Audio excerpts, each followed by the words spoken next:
this on the short end.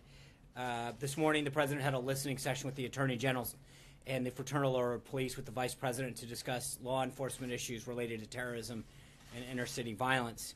The Fraternal Order of Police is the world's largest organization of sworn law enforcement officers with more than 330,000 members.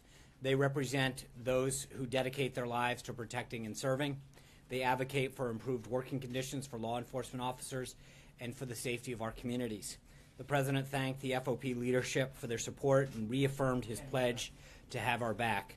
The president also remarked that his highest duty is the security of our people and pointed to several actions that he's already taken to enhance our domestic security, including the creation of a task force on reducing violent crime, an interagency task force to dismantle criminal cartels, and historic action to secure our borders and remove criminals from our country. The group held an in-depth discussion about the rise of violent crime in some parts of the country, the disturbing increase in members of law enforcement being targeted ambush-style attacks, and the need to address the country's opioid epidemic. Attorney General Sessions told the FOP leadership that he looks forward to continuing to work closely with them to tackle the challenges facing law enforcement as they work to keep our community safe.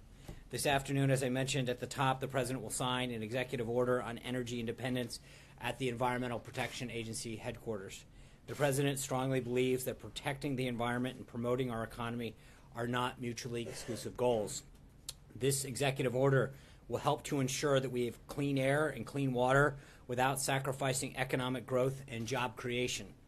First, it directs all agencies to conduct a review of all regulation, rules, policies, and guidance documents that put up roadblocks to domestic energy production and identify the ones that are not either mandated by law or actually contributing to the public good.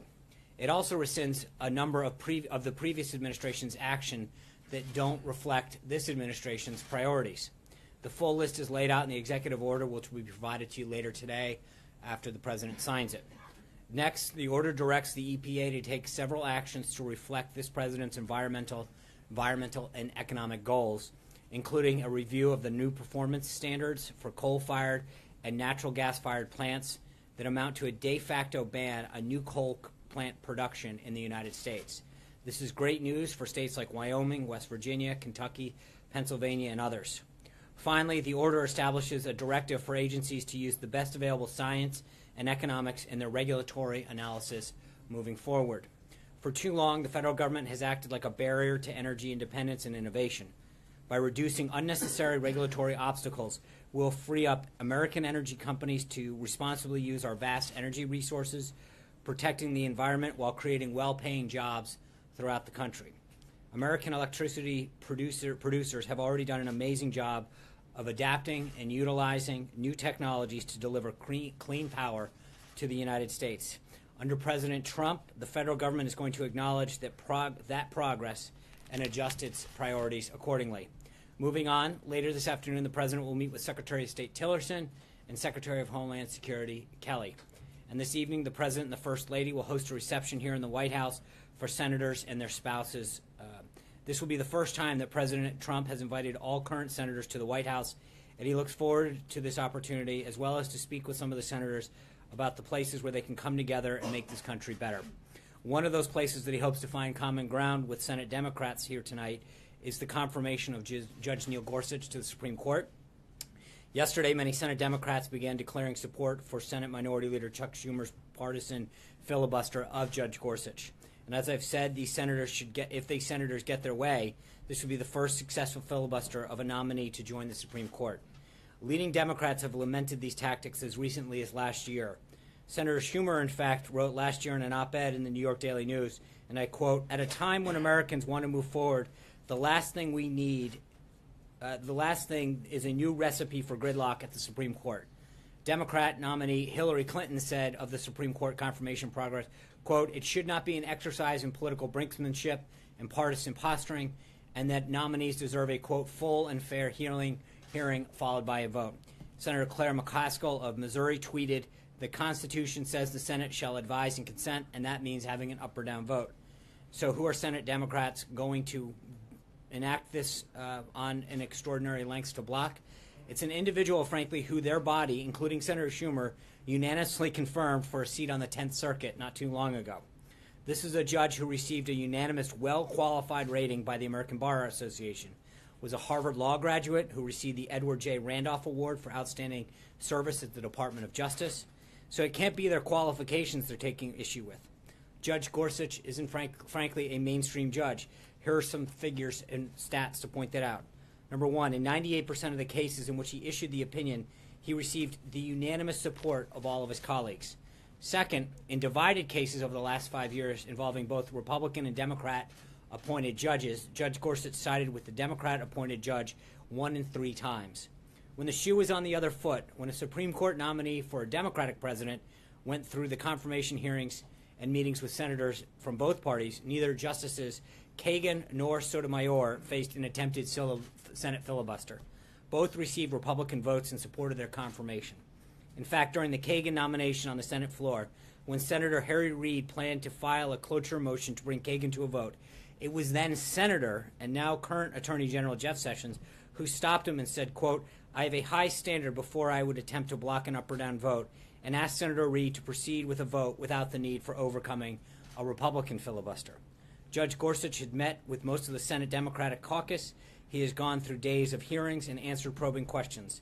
He is eminently qualified and deserves the deference and consideration from the minority Senate Democrats that President Obama's selection were given once they had gone through the confirmation process. A few things I want to highlight. Last night, the president announced his intent to nominate Makan Delrahim to serve as Assistant Attorney General of the Antitrust Division at the Department of Justice. And this morning, we announced the president's declaration that a major disaster exists in the state of Nevada and ordered federal assistance to supplement recovery efforts in the areas affected by severe storms, flooding, and mudslides this past February. And finally, this morning, the president was pleased to see that Ford announced $1.2 billion investment in 3 manufacturing facilities in Michigan just 2 weeks after automobile executives came to the White House and met with the president. This adds to the growing wave of positive news, jobs news under the president, and continued investment from Charter Communications, his approval of the permit for Keystone XL pipeline on Friday. In addition, Energy Transfer's partners reported Monday that the Dakota Access Pipeline has been filled with oil as they enter the final stages of preparation that will finally put this into service. According to data released by the Conference Board, in March, consumer confidence, quote, soared to its highest level in 16 years. And from individual announcements to a significant boost in both consumer and CEO confidence generally, it's clear that the president's economic agenda is what America's businesses have been waiting for. These businesses have spent years being held back by unnecessary bureaucratic red tape, and what we're seeing now is just the taste of the heights our economy can reach once those burdens are removed. And lastly, I want to make a comment on a false report regarding former acting Attorney General Sally Yates. As a matter of fact, I'd like to walk you through the sequence of events just to make sure that everyone's abundantly clear on what happened. On March 14th, Chairman Nunes and Ranking Member Schiff invited Sally Yates to testify on March 28th. On March 23rd, Sally Yates' attorney sent a letter to the Department of Justice asking for their consent to testify without constraints.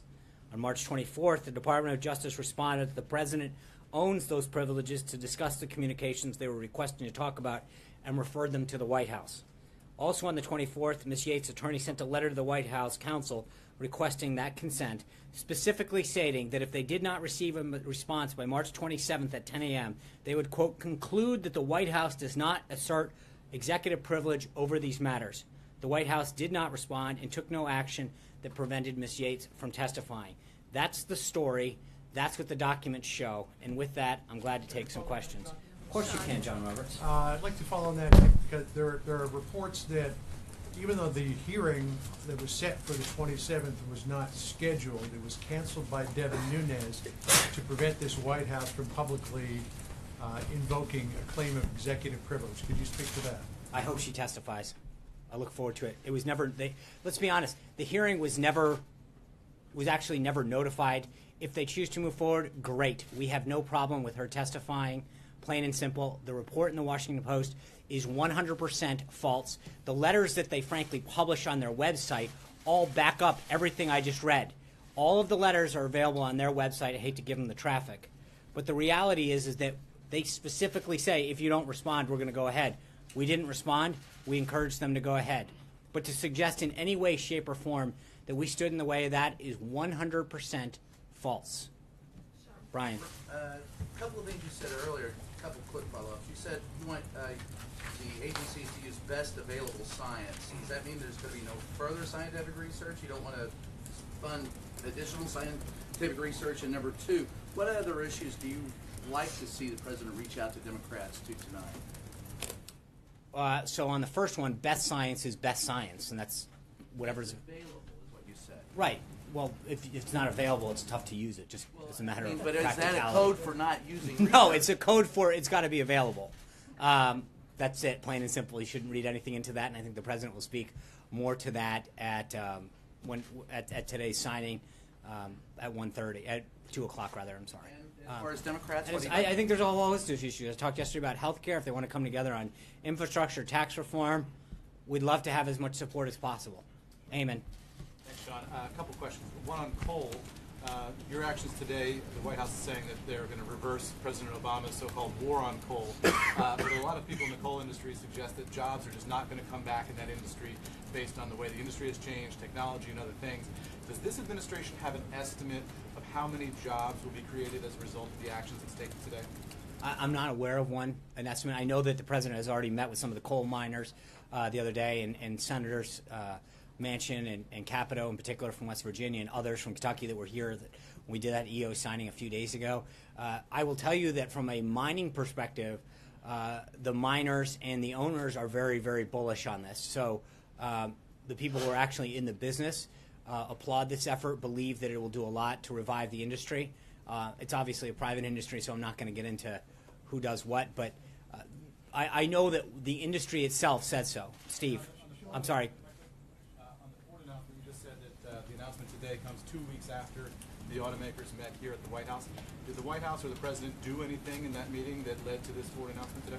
I think there's been some regulatory effort and some commitments on the regulatory efforts going forward in the future that I think may have played a role. I would ask Ford on that. I just think it's a continued sign of it. I think we have seen a number of industry leaders, union leaders, truckers, truck companies come in, talk about burdens, and I think there's been several cases where meetings in the White House, or frankly, we went to Michigan and held that roundtable out there as well, that meetings that we have a very positive follow-up in terms of a commitment from a company or an industry to create jobs, to invest more in this country. But in each of these cases, Should the White House then get political credit for this announcement today? I'll leave it up to Ford to make that determination. I think that we're obviously pleased with more Americans getting jobs throughout various sectors, and I think that we'll continue, and the president has made it very clear that he continues to fight to bring back jobs and manufacturing here to the country. Steve. Sean, as you begin looking seriously at tax reform, could you just go through what is the president's bottom line? Does it need to have middle-class tax relief, corporate tax relief? Can you do it comprehensively or piecemeal? Do you add infrastructure spending to it somehow? How are you looking at this? So on the first two, those are both key components. The middle class individual tax piece of it, and then the corporate rate has to come down. I think those are guiding principles that the president has laid out. As far as how the process works, there are, I think and I don't want to get ahead of the folks in the legislative affairs or the guys on Capitol Hill, but I would suggest to you that there's a prevailing attitude out there that the FY18 reconciliation is probably the most likely vehicle to move some of this. Again, what we want to do is keep a lot of options on the table in terms of, do we put infrastructure in? Is there another vehicle to drive that? But part of gathering folks together now from Capitol Hill, from industry, from groups, is to begin that discussion, to talk about what needs to go in, what the way forward is, and so that conversation has begun, and it's continuing. And when do you think you'll have some recommendations to take to the president? Well, internally, the team has been talking to him for a while. I think there's a bigger discussion that has to happen as we branch out with outside groups, industry, members of Capitol Hill, et cetera, that start to formulate some additional listening that needs to happen on this. And again, I think part of it is there's a legislative strategy that needs to tie into this. Blake. Is the White House currently involved in any renegotiations of the health care bill? And if so, in what manner? Staff has met with individuals and listened to them. So I don't know how detailed you want to. I mean, have we had some discussions and listened to ideas? Yes. Are we actively planning an immediate strategy? Not at this time. I think there is a discussion that began, as I mentioned yesterday, of a lot of individuals on both sides of the aisle reaching out to both the president and key staff members to share ideas and additional ways forward. So there has been a discussion, and I believe there will be several more. And what would you say to the folks who have a genuine concern that if you could not get health care done, how do you go about getting big-ticket items like tax reform and infrastructure done? People say if you can't get one, how are you going to do the next? What would you say to that concern? Well, again, I think, as I mean, we're going to build a coalition for this. I think each of them have different constituencies, and I think we're going to work with members of both sides of the aisle on both of those big-ticket issues to see where we can find agreement and move forward. But I don't want to prejudge the outcome at this point, John. Thank you, Sean. We'll do both. All right. I did first. I'll stick with the row, and then I'll go to Matt. So straight up. Sorry, Francesca. Okay. John Gizzi. All right. Then Thank you, Francesca, Sean. then John, then Matt. We'll just lucky day. Thank you, Sean.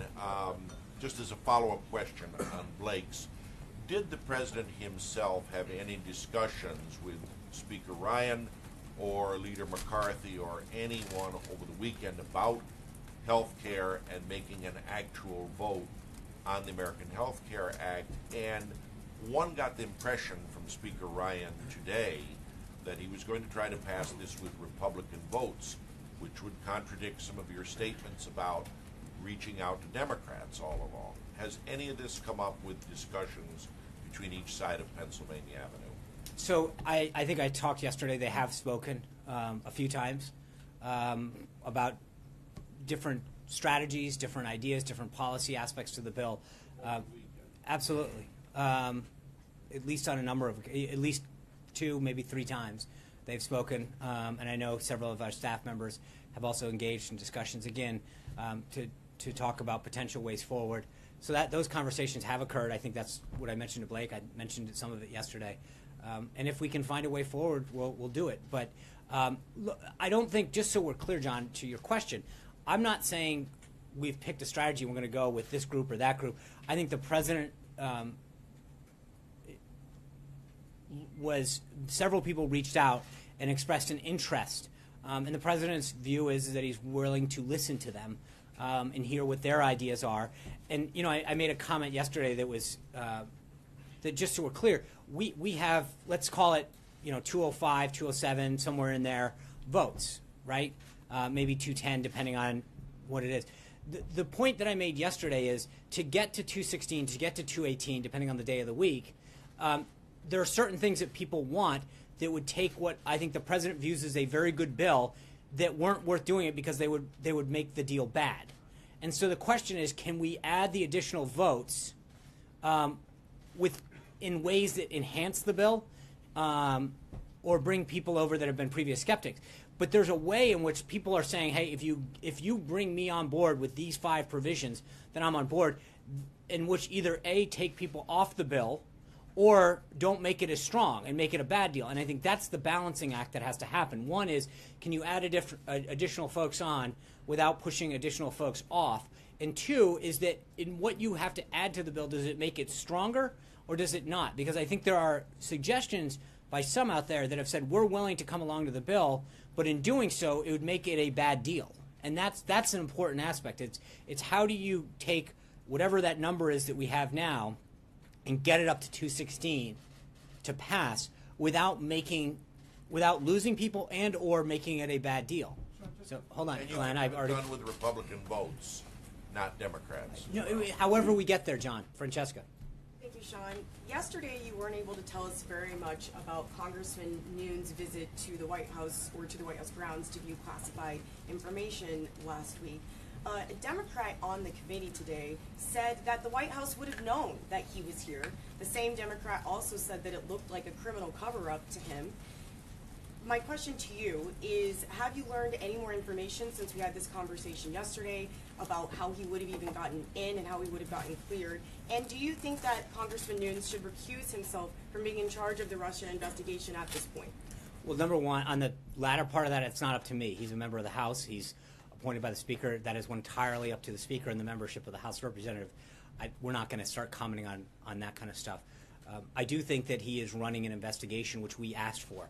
And I think the thing that's important to note is there's somewhat of a double standard when it comes to classified information. When leaks are made illegally to the press, and you all report them, the coverage focuses almost entirely on the substance of the allegation and that are part of an illegal leak, not on the illegal nature of the disclosure, the identity of the leaks, or their agenda. But when the information that is occurring now, which is 2 individuals who are properly cleared, or 3, or whoever he met with, I don't know, that they are sharing stuff that is entirely legal with the appropriate clearances, and then there's an obsession on the process. And it's sort of it's a backwards way that when you all report on stuff with sources that are illegally leaking classified information, that's appropriate and fine. No one questions that, the substance of the material. When 2 individuals, or however many, are engaged in this process, have a discussion that is 100% legal and appropriate and cleared, suddenly the obsession becomes about the process and not the substance. And I think that it is somewhat reckless in how the conversation over classified information is discussed while sort of attempting to press a false narrative that exists. So while it is completely appropriate to share classified information with individuals who are cleared, it is clearly not the case to do that when it is illegally leaked out. And I think that's sort of the irony of how this whole conversation has gone. John. Thanks a lot, Sean. Just following up on your statement in regards to the Washington Post story that you say is false. Did the White House counsel office ever consider invoking privilege as it relates to Sally Yates testifying before this congressional committee? No.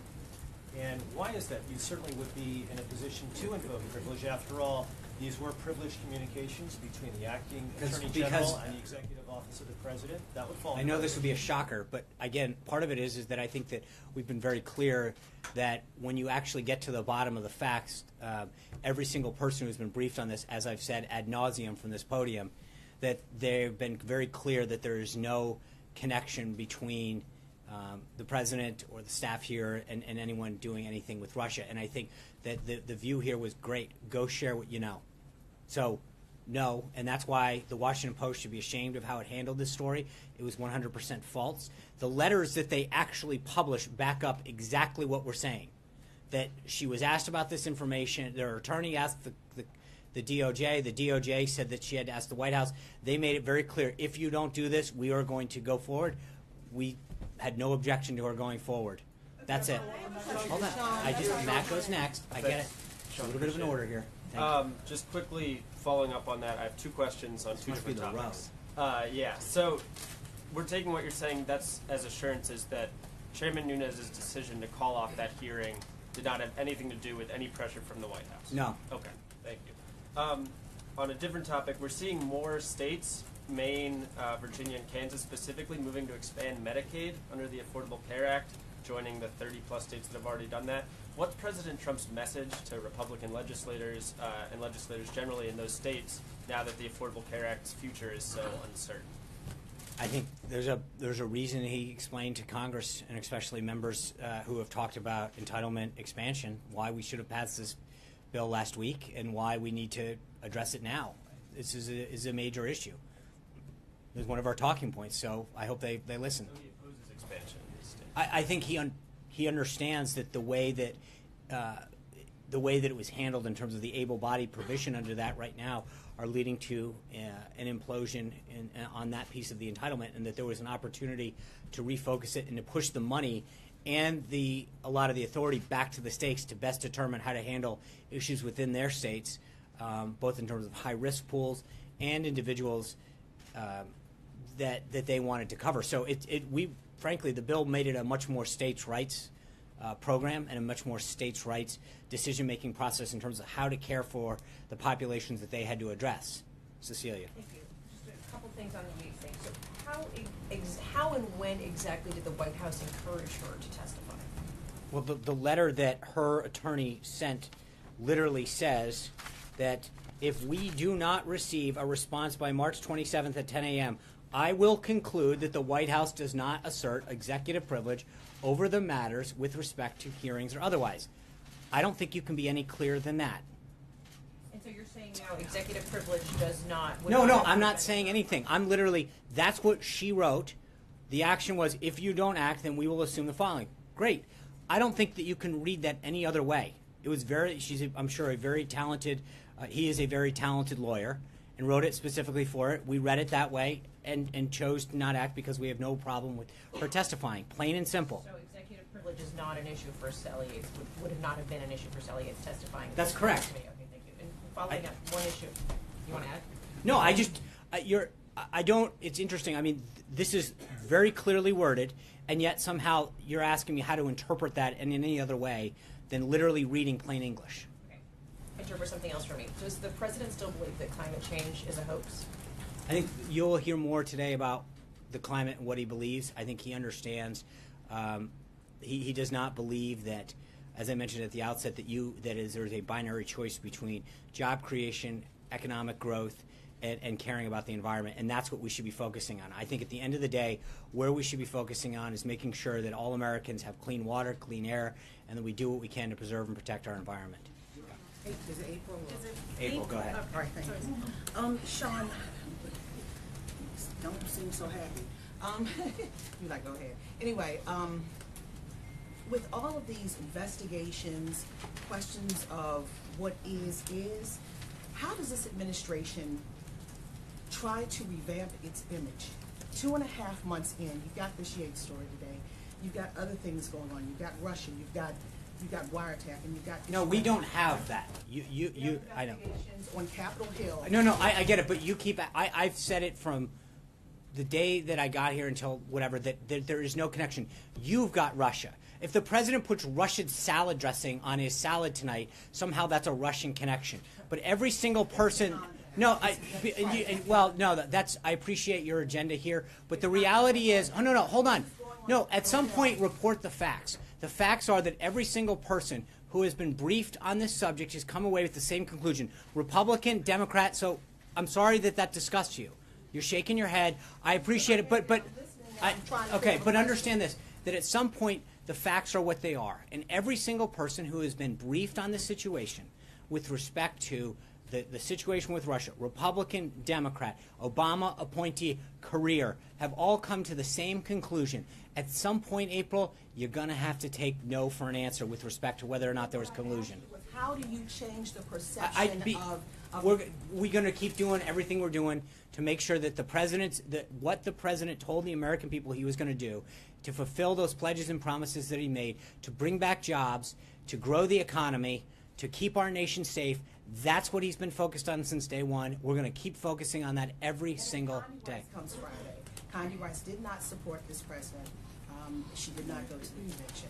She comes. What is on the agenda, and how is their relationship? Has it healed since 2006 when he used a very negative word to describe? Here's what I'll tell you. It's interesting that you ask those two questions back to back. On the one hand, you're saying, what are we doing to improve our image? And then here he is once again meeting somebody that hasn't been a big supporter of his. Hold on. But April, hold on. It seems like you're hell-bent on trying to make sure that whatever image you want to tell about this White House stays, because at the end of the day, let me answer.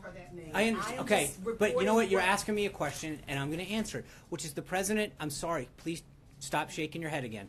But at some point, the reality is that this president continues to reach out to individuals who've supported him, who didn't support him, Republicans, Democrats, to try to bring the country together and move forward on an agenda that's going to help every American. That's it, plain and simple. So if you're asking what we're doing, I think we continue to do it, which is to bring groups together that have been supportive of him, that haven't been supportive of him, but to share a goal which is finding common ground on areas of national security, of personal security, of economic security, of job creation, of safer communities, of education, of health care that can unite us as a country and make the country stronger. Was it about Russia and Tillerson Friday? I think they're going.